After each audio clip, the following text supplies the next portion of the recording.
Welcome to Innovation Insights, the podcast where we explore innovation in all aspects of life. I am your host, Dr. Eulanda Sanders.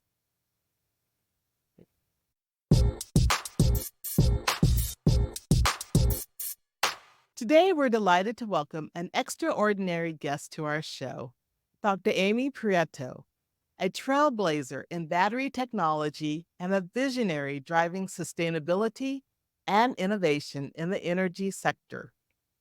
Dr. Prieto is more than an esteemed chemist and material scientist. She is the entrepreneurial force behind Prieto Battery. This innovative company is at the forefront of creating the world's first 3D battery to deliver 360-degree ionic transfer setting, new standards for safety, charging speed, and environmental friendliness in the market. Her pioneering efforts have secured her a place in Smithsonian Magazine's Six Innovators to Watch and established her as a formidable figure in advancing renewable energy storage technologies. Her career is more than a collection of technological accomplishments. It's a narrative of unwavering determination, visionary foresight, and an ongoing commitment to innovation. As a woman in science and a trailblazing entrepreneur, Dr. Prieto dismantles barriers and encourages the next generation to aim high and redefine the possible. She is a professor in the Department of Chemistry at Colorado State University, where her teaching and research continues to inspire. Dr. Prieto's professional affiliations are as impressive as her accomplishments, including being a fellow of the Royal Society of Chemistry and holding memberships in the American Chemical Society, the Materials Research Society, and the Electrochemical Society. In today's episode, we'll follow Dr. Prieto's inspiring journey from academia to the cutting edge of battery technology. We'll uncover the innovations propelling Prieto Battery to new heights in the industry and gain Dr. Prieto's valuable perspectives on sustainability, the evolution of energy storage solutions, and the empowering role of women in science and technology and business. So, without further ado, let's welcome Dr. Amy Prieto to the show. Thank you, Dr. Sanders. Oh, please call me Yolanda. Yolanda, It's been thank you. it's been such a pleasure to know you for so many years during my time at Colorado State. And when I started this business, you were at the top of my list of individuals I wanted to interview. So thank you for being here. Thanks. It is quite an honor. This is an exciting topic. Well, your work Innovate. is really changing the world. So could you share with us your story and your journey? And first, how did you become a chemist and material scientist? Yeah. So I think the key part of my story always starts in my family. So my mother is American, my father's Colombian. They met at the University of Illinois because my father's university in Bogota sent the top 25 engineers to finish junior and senior year at U of I. So just imagine you take these Colombians from high up in the Andes and then you drop them in a cornfield, Illinois. But my parents both shared a real love of learning. And so education was really important to them. I am the youngest of 5 girls. And for all of us, the message was pick something you love, work really hard, and just, go try to do your best. So that was really the key message. My mother claimed she could tell by the time I was 2 or 3 that I would probably be a scientist or an engineer because I liked figuring out how things work. I really fell in love with chemistry starting in high school. But in college, I went to a really small private liberal arts college, Williams College, and the professors there were just incredible. And they seemed to genuinely value very different ways of looking at problems. And so growing up in a house of all sisters and then going to a school like that, I never felt like being a woman in science was unusual. It took a lot later in my career for me to start noticing that there were fewer and fewer women in the room. My mentor at Williams was a young assistant professor, Lee Park. She was super intense, brilliant, and an incredible mentor. So she set me up for graduate school really well. And then she helped me find a fellowship actually through Bell Labs, which was at the time kind of the world's best industrial research lab. And so the cool part about that fellowship is you got to work there the summer before you started your PhD, and you had to have a mentor that would follow you all the way through graduate school. So I went to Bell Labs for the summer before my PhD program started, and I got to work with Dr. Lynn Schneemeyer, Dr. Michael Steigerwald. They were my mentors, and they really introduced me to the types of materials that go into functional devices. But what I loved about Bell Labs was they mixed all these people of very different backgrounds, and they tended to think of the most ambitious outcome of a problem first, and then they'd work their way backwards to the pieces. And so that's how I started thinking about problems like that. I did my PhD at University of California, Berkeley with Dr. Angie Stacy. So you're noticing a theme here of women that kind of got me along the way. And that's where I started to learn how to make solid state materials. I, at the end of that time, decided I wanted to work for a really young new assistant professor. And so I went to Harvard to do my postdoc. There, I was one of the first L'Oreal fellows. So the L'Oreal Foundation, we always think of makeup, but they spend about $2 billion a year on research. They really value women in science. And so they have these very incredible fellowship programs and award programs for women in science around the world. And so I was the first year of these new fellowships for postdocs. So at Harvard, I learned how to measure things. And so when I came to CSU to start my independent career, I was trying to think of problems where I could mix my love of making materials with really cool measurements. And every application I looked at was limited by a battery. And so I finally thought, okay, I should probably work on batteries. I thought it would probably be old technology and pretty dry, but it turns out every market you can think of, a battery would probably make it better. And we're hitting a point where lithium ion batteries, the battery that's like in your phone and your laptop, is really hitting kind of a plateau in terms of the ability to improve that technology. So that's how I started thinking about batteries. And I was trying to think of how do I, instead of making them 1 or 2% better in any metric, how do I make them like twice as good or 5 times as good? And the only way to do that is the architecture. So very long path, but the important part is I tend to think about problems from what would a home run look like, and then I work my way back to the chemistry. So I love that. I mean, because that is a different approach of just really setting that bar up high and going for it and then figuring out how to get there. How has that worked within your research or in academia? Because that is a different approach. it is a different approach. I think what I learned at Bell Labs was the reason they could do that is because they really trusted each other. So it wasn't about, can I solve this problem? It was more, well, she knows a lot about this and he knows a lot about that. And maybe we can pull this other person in. And so together we'll come up with a really cool solution. So I've tried to do that in my own research. We can pull this other person in, and they are super creative. I think the students at Colorado State tend to be very practical. So they love to be ambitious, but they want to know, will this make something better? Can I contribute to society in some way? And so normally the thinking of the ultimate endpoint works well because then they can see where their research could go.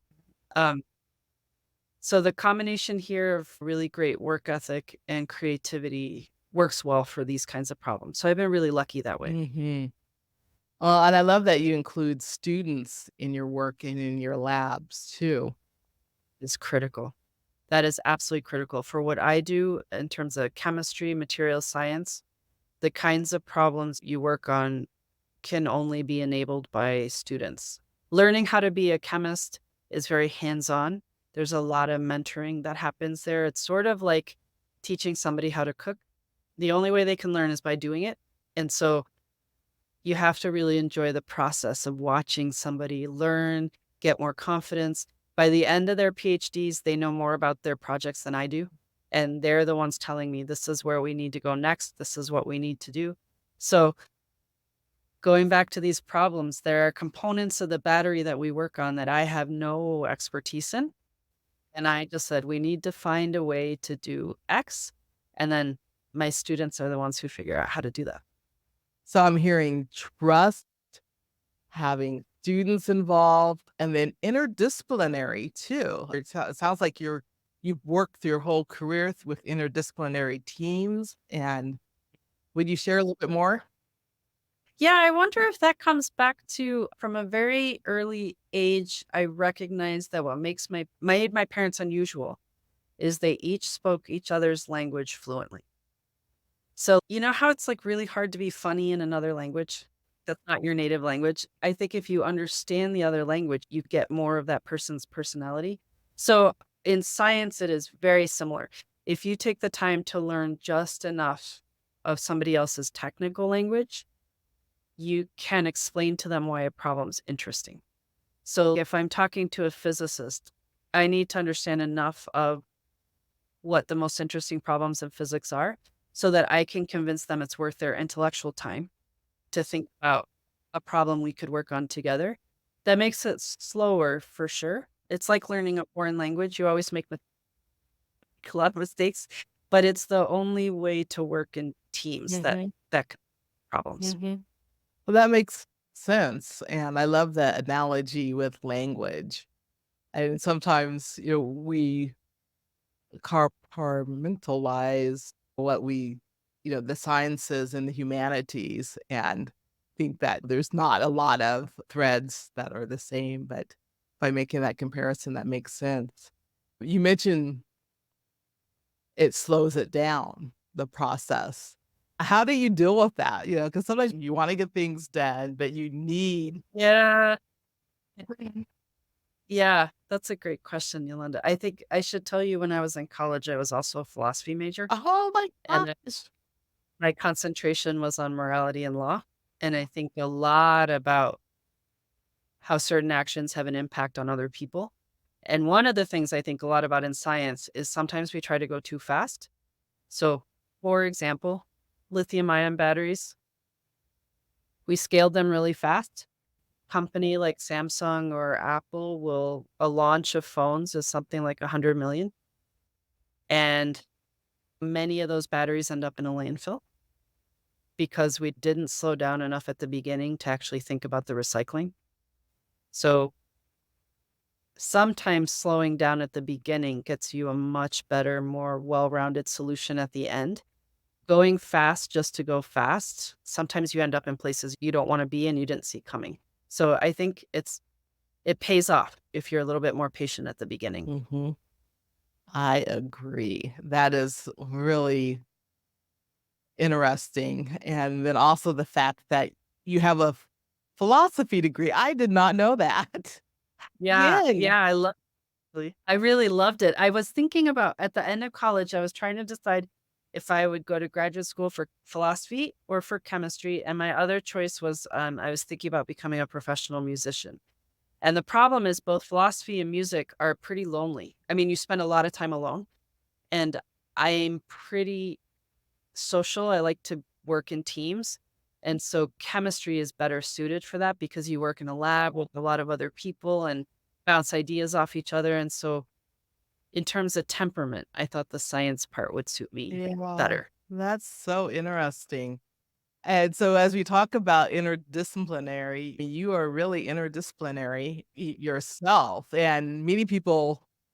I mean, I've heard this through my life. "Oh, you're a designer. Oh, you're artsy," but also I have business background, and I was like, "Oh, do those 2 really fit?"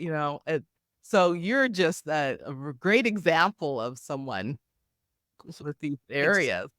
You've talked a little bit about how the philosophy has influenced your views as a scientist. How has the music influenced?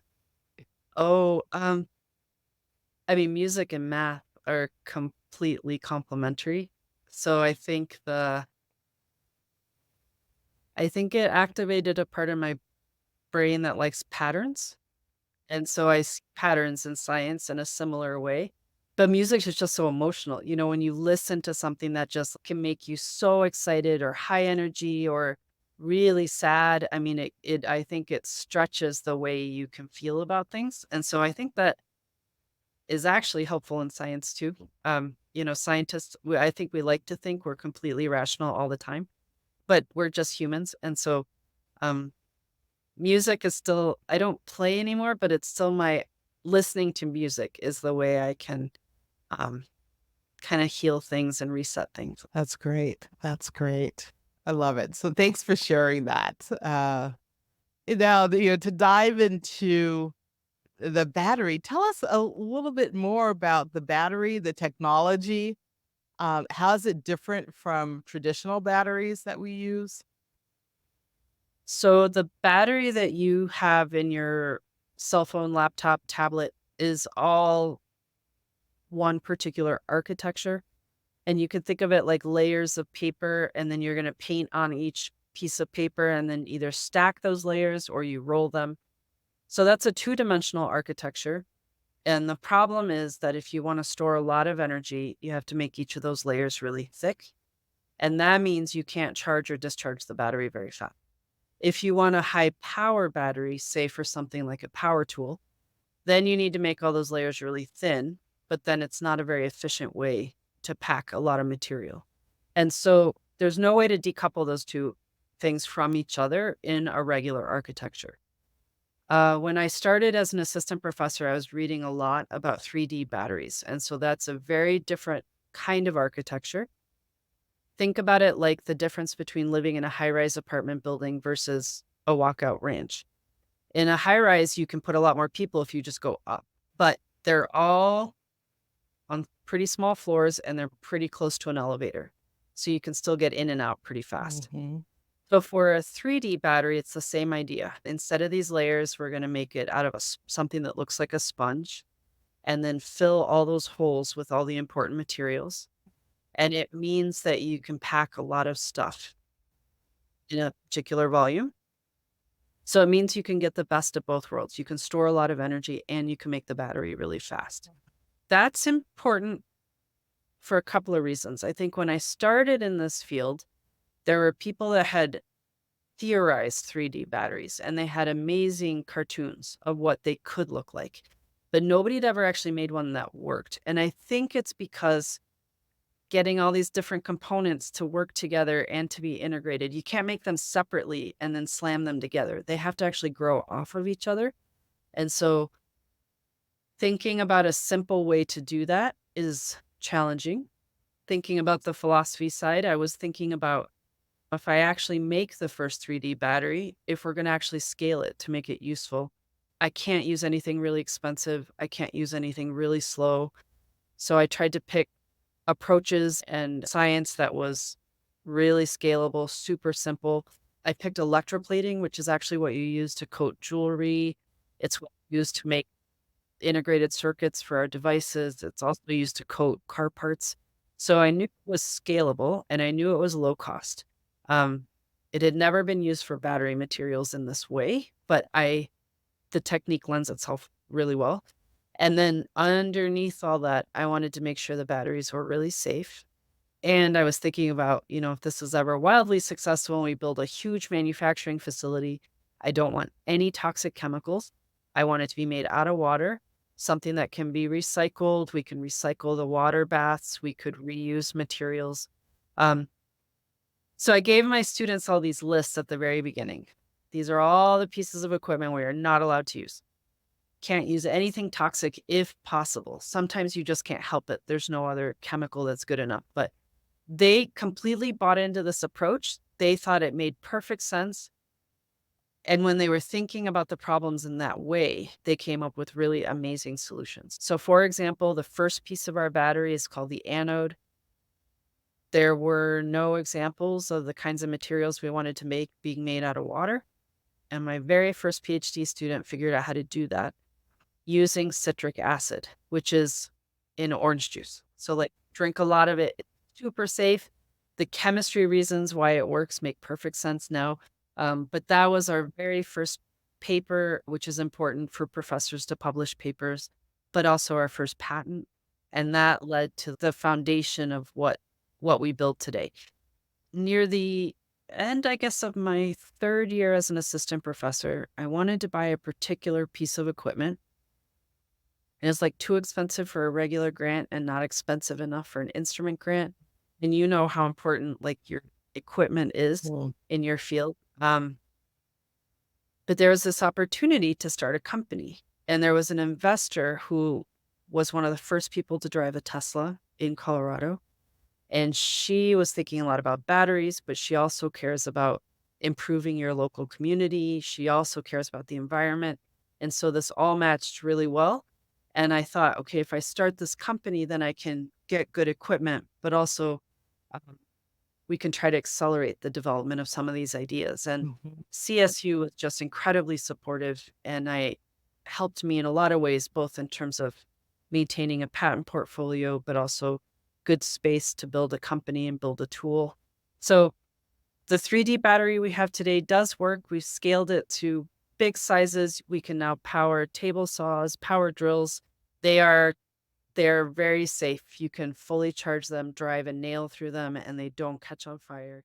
That's actually a test. They call it a nail penetration test. And the batteries were designed to work from very low temperature to very high temperature. I don't know if you noticed in Chicago this winter, there were pictures on the news of all the Teslas stranded. Mhm. That's because the kind of battery chemistry that's in electric vehicles Mhm. can't start very low temperature. So we solved that problem by using a very different chemical. So to just come back to the people for a second, there are three main components of a battery. They all have very different kinds of chemistry. So I have had people with very different backgrounds work on each piece, but the key was that they always had to be talking to each other because one of those pieces can't work by itself. So if it doesn't integrate well with the others, it's never going to. The other part is sometimes you can't learn about the particular compound you're working on if you don't put it in the battery and have it work with the other pieces. So you be talking to the people that work on those other pieces as well. So this idea of trying to get people to appreciate how each other communicate, I think that has actually been absolutely critical to us getting where we are today. Absolutely. That communication, key, key, key. Hard. Any field, right? It's in any field. Mm. Now, are most of the people on campus that are working on this, or do you have people that are at other locations? And how is that communication then navigated? Yeah. Oh, that's also a great question. So, in my academic research lab at CSU, we work on battery materials, but more on the next generation. So, like, think that might be commercialized, say, in 10 years. So, in that case, we're instead of lithium, which is in our portable batteries today, we're focused more on sodium, which is much more naturally abundant, a lot cheaper. There's a lot of sodium here in the US. It's better for applications where you don't care about weight. So sodium's a lot heavier than lithium, but you can make good batteries. And then the other half of my group on campus also works on materials for solar cells. So very different application. The company is separate. It has separate labs at a different location. We have 18 full-time people now that are all professionals. They've finished their schooling. Their job is to commercialize good product. So different mindset. On campus, I focus more on the research for sure, but it's more about the developing the students, whether they're undergraduates or graduate students. In my company, we're trying to make a product. And so there is some synergy between the two. There's really good characterization equipment on campus. And so my students sometimes do some of the characterization work for the company where they're developing their skills. They have to be learning something for it to be good for them. So there's some transfer of knowledge there, but it's a different, the goals are different on the, at the two places. Mhm. Oh, that's great. And hey, how do you balance that as a academic and entrepreneur, running two labs basically? Yeah, that's a great question. We have a really good business team at the company, and the senior scientists are amazing. They are PhDs and engineers that have a lot of experience. Some of them have experience in other industries. So that's different than teaching. For students, it's more helpful for them to be really available and more hands-on. Mhm. Whereas for the company, I don't run the company. So I have staff, people that do that. We have an amazing CEO, a vice president for engineering, vice president for business development. And I get the fun part of thinking about the technical Right. problems, but they handle all the business. Oh, Yeah. that's great. And you've really set up good models in both places to make sure you're Thing. reaching your goals. Um, I am always trying to find ways to be more efficient. oh, no, you've touched on sustainability and the importance of it. So how is your research impacting sustainable solutions, especially in energy? Yeah, that's a great question because I try to think about it on different time horizons. Mm. So, in terms of the company, that technology is much more mature than some of the things we work on campus. So, for the company, we have good tools that we've developed. We know that the baths we use to make some of our chemicals are stable for months at a time. It is all water based. That whole dream actually has worked. And we've done manufacturing cost calculations that show that this approach is lower cost and the overall battery is quite a bit safer. Um, we haven't built a pilot facility yet. That's really where we'll have to prove out that all of this works as well as it was intended. Mm. Um, on the academic research side, if I think particularly about like our solar cell materials, that is very fundamental research. We're trying to look for new compounds that can be used in solar cells that are made of earth abundant elements that can be ideally mined in pretty safe ways. I mean, I'm not an engineer. I, and I'm not an environmental engineer by any stretch. So I tend to think about it at a pretty simple level. I know as a chemist certain elements that are more toxic than others. Mhm. And I just, in terms of the design criteria, we just decided we are not going to look at those, even if the science problems are interesting. Mhm. Just the variable space is so large in any scientific discipline. I feel like it's as good of a way as any Mhm. to focus on a particular place. So I think if we can get this battery into products, which we're getting very close to, as a consumer, what you'll just notice is it makes your user experience better. Yeah. So, if I think about electric cars, for example, most people don't have a home with a fancy charger in the garage. So you make the battery charge quickly, then it's way more convenient for people, say, who live in apartments or who have to drive to work and park, and maybe they can plug in there. But you don't want to make it so inconvenient that people just won't use the technology. You see It'll just make your devices work better. Mhm. You're not actually gonna see that it was made out of water, that it's something that could be recycled. That's more where I think the business will have a cost competitive advantage. But what I've learned a lot about in terms of having this company is it doesn't matter how good the science is. If it doesn't enable a good user experience, Mhm. people aren't gonna use it. Um, so I think it's difficult to try to get a whole field to think about things differently. Early told, you're trying to build all 3 parts of the battery. That is true, and that's my background is was in the apparel industry, and that the user experience, the consumer behavior is just always key. Um, I don't think I ever thought about that in graduate school or in my postdoc. I was looking at this really cool graphic of driving distances, like, Boston to Washington, DC, San Francisco to LA, and it has little dots that are how far can you get in certain electric vehicles on a single charge, ah, but it also shows the list price of all these cars. And I just assumed that there were people who would buy more inexpensive vehicles. Maybe they don't drive as far, but they're more affordable. And there would be people who pay a lot for a car that drives a really long distance. mhm, What shocked me is that there are people who will pay a lot for a sports car that doesn't drive very far. And how does that make any sense? But so that taught me that if you don't actually think about people's daily oh, lives, uh-huh. another way to focus your technology, right? Yeah, yeah. That's such a great point that you've made. That's such a great point. What have been some of the challenges that you faced with you've mentioned some with space and funding and equipment. Have there been any other challenges, like getting people to buy into the thought that you could create a whole new battery? Yeah. Well, um, gosh, how much time do we have? No, one of the biggest challenges has been raising investment dollars Mm.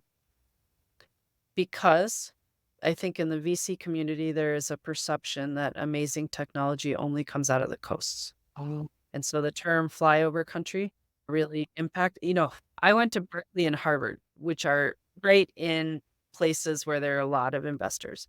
And so early on, I got a lot of comments about, oh, it's just so surprising that something like this would come out of Colorado.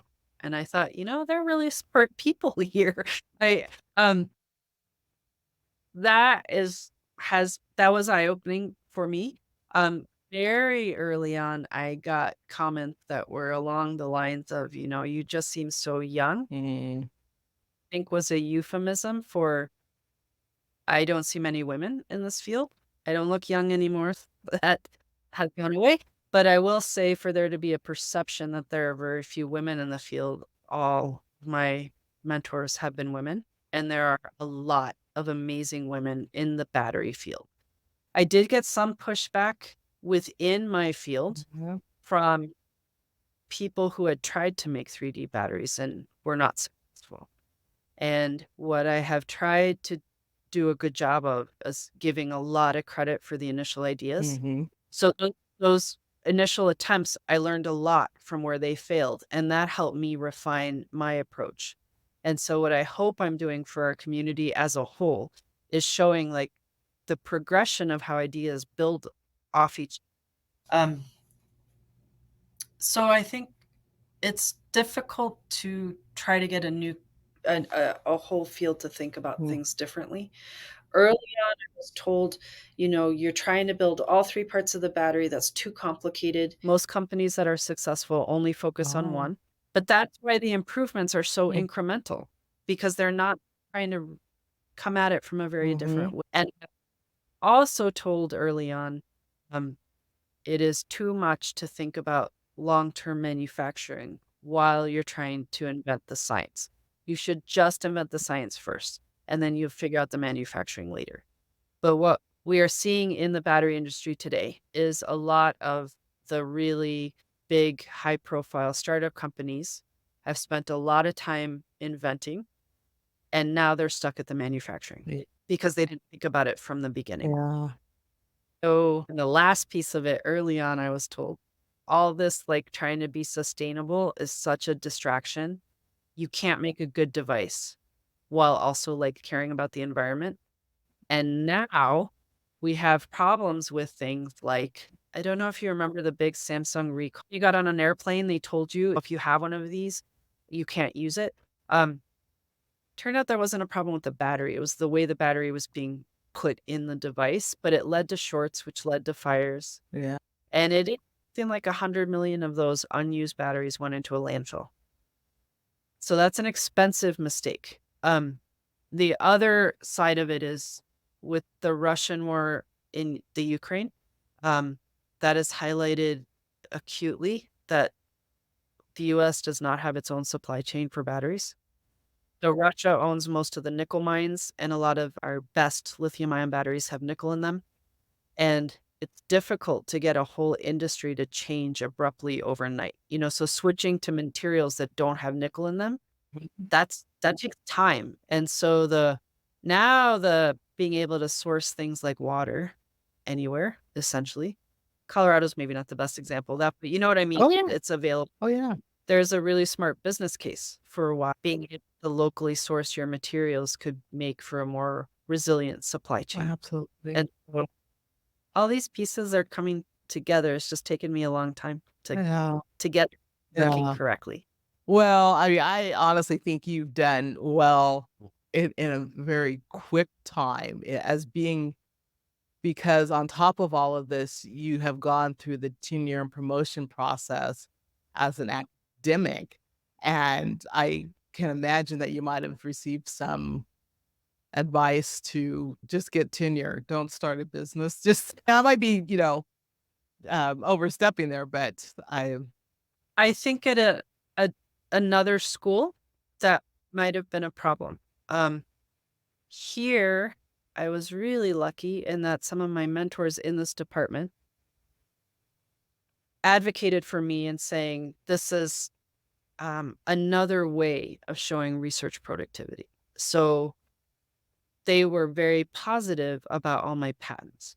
Now that being said, I was acutely aware of trying to make sure that metrics in terms of publications, the amount of grant money raised, that you wouldn't be able to question that. So I did try to make it almost like I had 2 separate CVs. I had, you know, the one that showed the academic life and the one that showed the business life. I think now in the US at R1 universities, it's much more widely accepted that this is a way to try to leverage your technology. The key part for me does always come back to my students. So they have to be able to work on things they can write about in a dissertation, they can go interview and talk about. It has to be something that prepares them well for future careers. And I feel like as long as I'm doing that well, then I am doing my job. I mean, if I just wanted to do research, I wouldn't be in a university. I would either be in another company or just work for my company. So the teaching part is actually really important for me. And I think I learn a lot about industry through my company that I can then help make sure my students are well prepared for. And I think that's a really critical part of a land grant university is practical skills. and this is one of the reasons why I wanted you on this podcast because of your how you intertwine all of these aspects. And as I hear you talking, you founded a company and you set forth these are my values in doing this, and you entered into a tenure track position and you said these are my values with that, and you've blended it so well. And so, could you talk a little bit more about being an entrepreneur? Because sometimes I thought as entrepreneurs are only creating companies. The Yeah. entrepreneurs, you're entrepreneurial with your students, you're entrepreneurial in your lab, and but being entrepreneurial and then saying, "These are the things. We're gonna use these materials. We're not gonna use these materials. I'm gonna include students in everything I do." And so could you talk about how your thought process behind that a little more? That's a really deep question. Trying to think of what direction to go in. I guess I want to go back to my family again. That's where everything starts for me. One thing that my family really valued, and I would say, I mentioned I'm the youngest of 5 sisters, but there's a 9-year gap between me and number 4. So I had these 4 older sisters that I still feel walk on water. And common theme in all of my sisters is they treat people really well. So it doesn't they're all very successful in what they do. I told you education's so important. So in my family, everybody works hard, but it comes back to how they treat people. I think in business sometimes I don't, and maybe this is a politics discussion. I don't have any patience for you can't make money unless you drive people hard because I don't believe that. I think there's a way to be wildly successful and also treat people well. And I think what that comes back to is if people know they're valued, they tend to go up another level. And usually making people feel valued is really cheap. It doesn't take much. It does take a lot to keep people working with you if they're not happy. And there's a lot of data that shows that if you have a diverse team, you are more likely to have a much higher return on investment. Mhm. There are actually crazy statistics for female-founded companies in terms of they tend to only get 2 to 3% of VC dollars as investments, but they way outperform other startups in terms of exits, successful exits. And so um, part of it's how I was raised and how I think you should treat people, but part of it is you could just look at data. Like, this is the best way to recruit. This is the highest chance for a particular investor of making money. So I used to try to talk about why I thought diversity was important and treating people was important from a more like philosophy, morality side. There's not everybody shares the same views, but most people care about outcome. Mm. And so it's enough that we can argue about that now. I think one of the advantages about being here at CSU is there's a lot of freedom to do things the way you want to do them. And so I've been given a lot of flexibility. And my colleagues from the very first day, my senior colleagues, were very clear. We're so happy you're here. What can we do to help? That makes a big difference. Being treated like that from the very first day makes a huge difference. Mhm, mhm. That's really a great thought because, you know, many of our listeners are also looking for jobs. Some are in industry, some are in academia. And as people are looking for a place to call their career home, how do you get that feeling if people are going to embrace you and your new ideas or your new idea that I'm going to create Yeah. a new battery? So, how, Right. yeah. Well, I think one thing is I never imagined it getting this far. Like it so the year I started my company was also within a month, 2 months. I started a company, and then on the day I had my daughter, my first paper was published. So, half it at once. So, a lot of it was just thinking little steps ahead. Yeah. Yeah. Actually, I use that advice with a lot of my students. Don't think too far Mm. because it's overwhelming, right? If you ask somebody who's like 24, how are you gonna get to the National Academy of Science? That's like too much. That's way too much. But if you can teach them to trust themselves, that they'll figure things out as they go, I think that's really important. Most people don't work at the same place for 40 years anymore. Uh, Almost all my students, my graduate students, go on to national labs, industry, or research institutes. And I try to tell them one step at a time. Find a good place to start. You'll learn a lot about yourself. You'll grow. And then maybe you will choose somewhere else, but you'll figure it out. So don't try to plan 20 years at a time. I would never have, if you asked me when I was an assistant professor, if you'd laid out what these last like X years had been, I don't know that I would have started the same way. Um, so sometimes not knowing too much is helpful also. That's good advice too. That's really good advice. Oh, I do want to say I've been fortunate to meet your sisters, and they do walk Yeah. on water, and they're wonderful people and just warm, lovely. I mean, such a support, and they're so proud of you and all of your accomplishments. They are all investors. Did you know I that? did know Uh, that. I did know that. I think I was at a dinner at one of your sister's homes, and that came up, and I was just like, "Wow, this is the way a family should be." it's actually in the best way because you could imagine at first, I didn't want them to invest Uh-huh. because I thought, what if I mess this up? Yeah. And you've met my sister Cindy, probably. Cindy and Diana are the 2 gamblers. And so they're, this is what I'd spend in Vegas in a long weekend. Like, are you having fun? That's the whole point. We're just gambling. And that relieves a lot of pressure. It does, it does. For my sisters and when my parents were alive, the questions were not, how's the company doing? It was always, are you still having fun? That's a very different kind of question. That is. And, let's just explore that a little bit more. So, having fun, because some people think, "Oh, work, career, can you have fun?" So, how is this fun for you? Uh, there was a little stretch where several years ago, funding was really hard and I was having trouble with a particular dynamic between a couple of people. And so one of my sisters said, are you still having fun? And I was like, this is not fun. She's like, okay, so what are you going to do about it? And okay, you have a And maybe it's a privileged approach to feel like you have a choice. Um, but I know for me as a person, I'm really bad at making myself do things I don't want to do.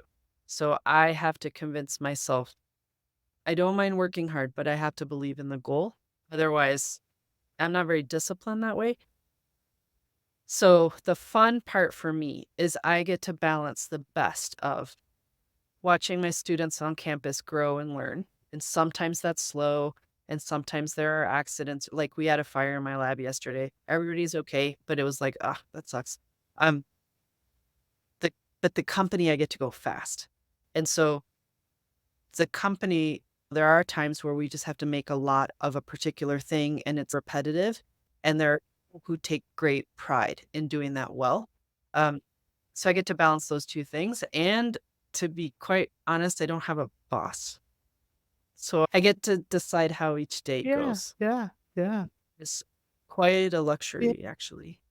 I think that is something that many entrepreneurs, especially younger generations of entrepreneurs, are really seeking too, a bit of that freedom.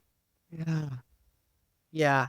I think as a chemist in particular, in the US, we used to have these really incredible industrial research labs. Mhm.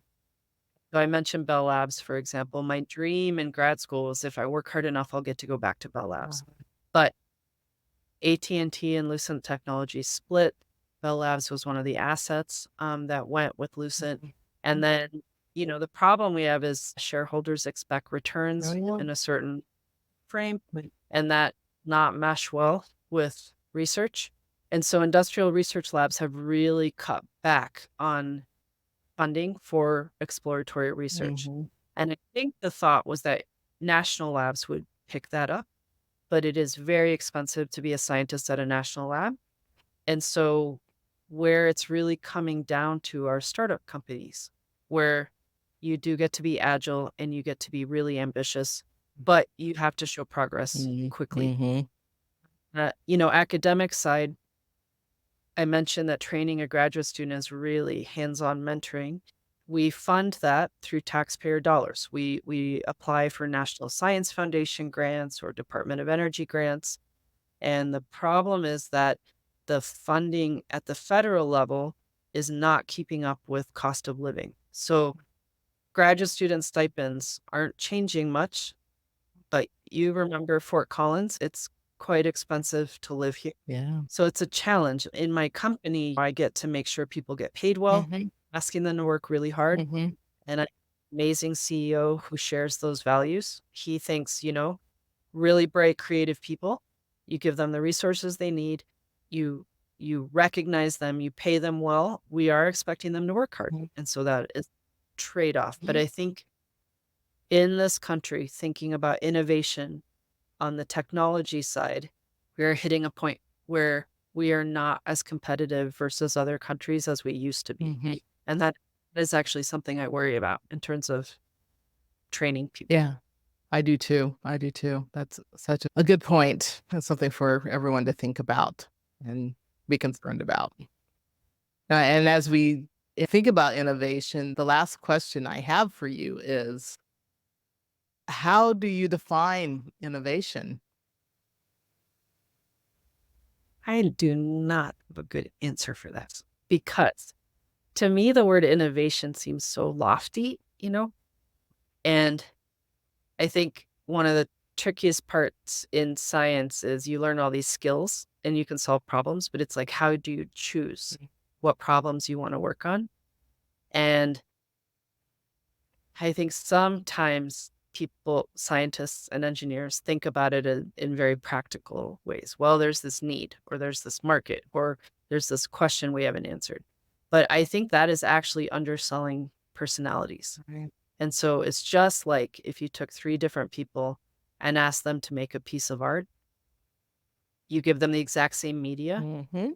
they will make very different things. Mhm. And so I think the innovation, if I try to make it not as intimidating of a word, it's really comes down to how do you, um, appreciate your own personality and your own quirks, and that will come through in the types of problems you choose to work on. And to me, that is where the innovation part comes out. That's where it really shows the person. Thank you. I mean, because, this conversation really has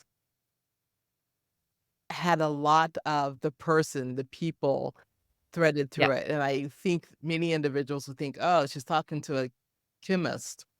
It's good. You're not going to talk about people so much, but, you know, you really have honed in on the importance of people and family and our society at large, too. And I wanna have you back on again at some point too, because solar technology is something that has been a passion of mine for a while. I'd like for us to dig into that and just, so many things. You just have such wonderful guests. So if people wanna get a hold of you, what would be the best way to do that? Um, you can find me on the Department of Chemistry website at Colorado State University. I am the only Amy on the faculty, so Amy Prieto, or through LinkedIn, Okay, so they cool. can find me there as well. Okay. And we'll make sure that information is included with the podcast. So, as we wrap up today's fascinating conversation with Dr. Amy Prieto, it's clear that we've only scratched the surface of understanding the profound impact of her work in battery technology. Her contributions to sustainability and her role as a trailblazer for women in science and entrepreneurship is profound. From academia to the forefront of innovation at Prieto Battery is a powerful reminder of how vision, perseverance, and a commitment to sustainability can lead to groundbreaking advancements that shape our world. I want to thank Dr. Prieto for sharing her insights and experiences and inspirations with us, and then also her story. It's just fascinating, the intersects of her background and where it has taken her. So we hope today's episode inspires our listeners to explore, question, and innovate, whether in science, technology, or any path of life. Remember that your work can contribute to more sustainable and innovative futures, just as Dr. Prieto has. So don't forget to subscribe to us on our YouTube channel or listen on your preferred podcast platform to our other episodes. And if you found today's discussion exciting and interesting, please share it with your friends. It has been exciting, and we appreciate your feedback too. So I'm Dr. Eulanda Sanders, and I'm signing off until next time. Keep innovating, keep dreaming, and keep making a difference.